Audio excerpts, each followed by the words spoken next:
This is a video I wanted to make a few days ago and almost ended up not making at all. You see, I felt a little uncomfortable doing it because it might come across as an empty attempt to just profit off of current events, but then I keep seeing this image being posted online. Now, memes are all good and fun, but this one doesn't really sit right with me.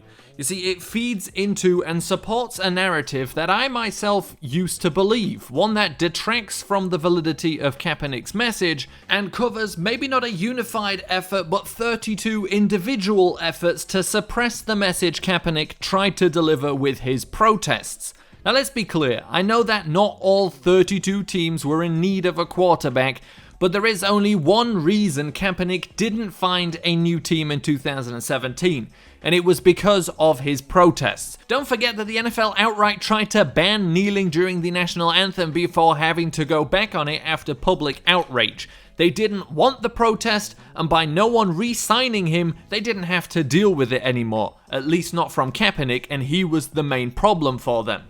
Does anybody have a right to play in the NFL? No. But did Kaepernick, a player in the most crucial and most frequently understocked position in football, deserve a second chance on a second team like so many simply awful quarterbacks have gotten time and time again? Absolutely. Like I mentioned, I used to think the reason Kaepernick was no longer in the NFL was primarily because he wasn't good enough anymore, and so any kind of distraction for the team wasn't justified by his on-field ability. And that view was supported by Eric Reid, who kneeled with Kaepernick, staying in the league as a starter since 2016. And I genuinely believed that before he ever even took a knee, he wasn't the same player he was in 2012. And even statistically, he'd been going downhill every single year since 2012. But all that ignores a truth ever present in the NFL. Quarterbacks, more than all other players in other positions, get second, third, fourth, and fifth chances in the league. Blaine Gabbert, the former 10th overall pick in the 2011 draft, never lived up to that billing in Jacksonville, but was given a second chance by the 49ers, a third chance by the Cardinals, a fourth chance by the Titans, and last year, a fifth chance by the Buccaneers. Kaepernick isn't entirely without blame in the whole situation surrounding his not having a job as a quarterback. His $20 million demand to the AAF and the workout he cancelled at the last minute and switched venues for, these were opportunities he had to prove that he was good enough to deserve a job in the NFL, and he didn't take advantage of them. Now, if this was the end of the story, we can share this screenshot and it's funny and true. But that's not the end of the story, and what annoys me the most is that that screenshot isn't even from Kaepernick's last season. It doesn't even define the level he was playing at when the 49ers told him they were going to move on from him. That game was in 2015, and the only time he ever threw 4 or more interceptions in his entire career. The following season in 2016, the season where he knelt for the first time, Kaepernick threw 4 interceptions total in 10 full games played. He threw no touchdowns and 4 interceptions once in 6 years in the league. Brady did it twice in his first 7 years in the league, including in the opening game of the 2003 season, which the Patriots finished 14-2 and with a Super Bowl victory. Now, is Colin Kaepernick Tom Brady? No. Does that screenshot make Kaepernick look worse than he was? Absolutely. But this is all beside the point. I'm talking about how important it is to have context, how you have to view that 1 4-interception game in the context of the following season where he threw 4 interceptions total, but I haven't offered the most important context in this whole argument. Allow me to introduce the Kaepernick 7. The 7 truly awful quarterbacks that were signed in 2017 instead of Colin Kaepernick. Now, viewing Kaepernick's inability to find a job in the context of the other players who were able to find one supports, without good cause for argument, that Kaepernick was blackballed and kept out of the league so that he could no longer protest. Is it a giraffe? Is it a brontosaurus? No, it's a head on stilts called Mike Glennon. Kaepernick asked the AAF for $20 million, but the Bears actually gave career backup Mike Glennon $15 million annually in a 3-year deal in 2017. The Bears must have been hoping Glennon would bring some of the magic he showed in his one season starting in Tampa Bay en route to a 4-9 record in 13 games started in 2013. They also drafted Trubisky that year, so if you want to argue Kaepernick is too bad to be in the NFL, then the Bears should have definitely signed him. And to bring it full circle back to the meme, Glennon lost his starting job for the Bears after a 4-turnover performance against the Packers. Picture this, you're an experienced NFL quarterback. You've been to the Super Bowl, you've completed over 1,000 passes and thrown 72 touchdowns. You don't have a job. Now picture this. Ryan Nassib has completed 9 passes in 3 seasons, thrown 1 touchdown, and hasn't as much as even attempted a pass in an NFL game in well over 1 entire year.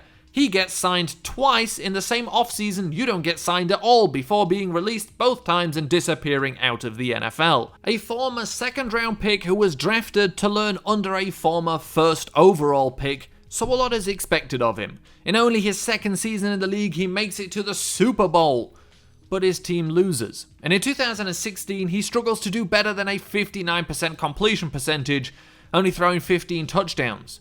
With just that information, you wouldn't be surprised if nobody signs this quarterback. So why on earth did the Denver Broncos do exactly that?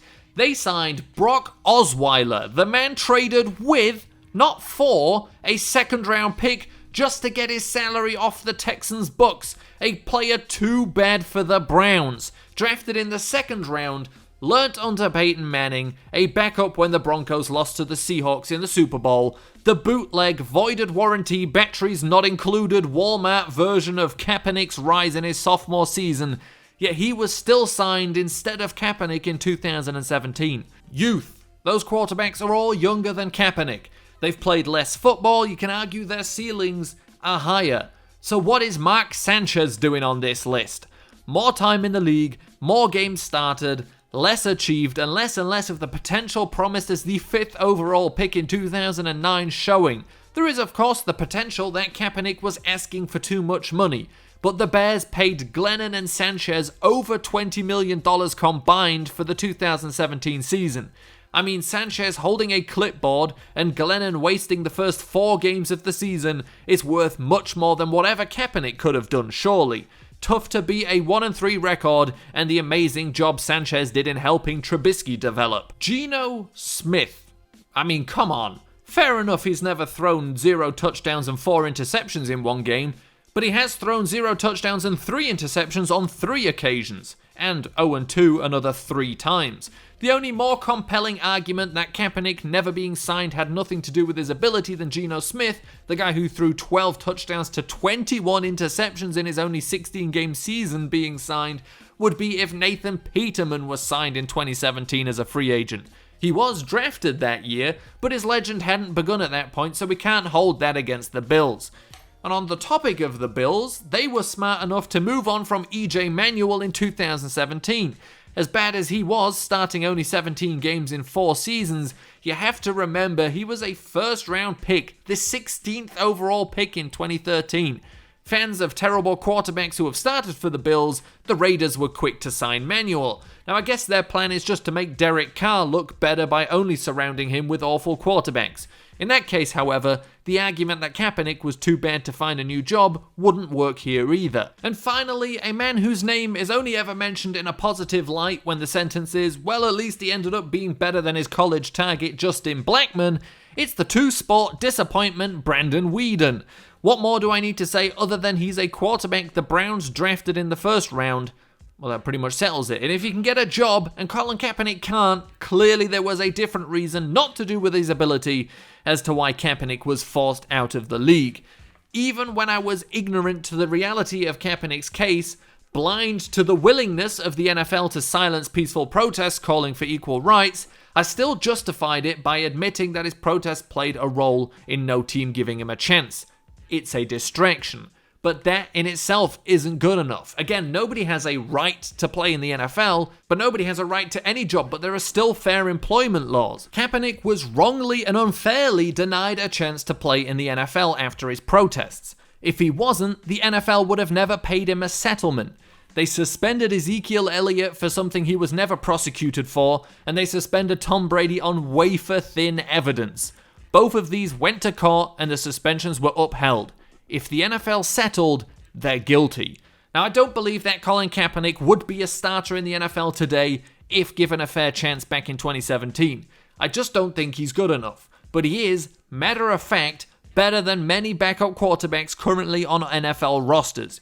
If RG3 is on the Ravens just to carry a clipboard and occasionally run down the clock and help Lamar Jackson develop, then Colin Kaepernick, the NFL record holder for the most rushing yards in one game by a quarterback and the most rushing yards in a single postseason by a quarterback, still has something to offer an NFL franchise.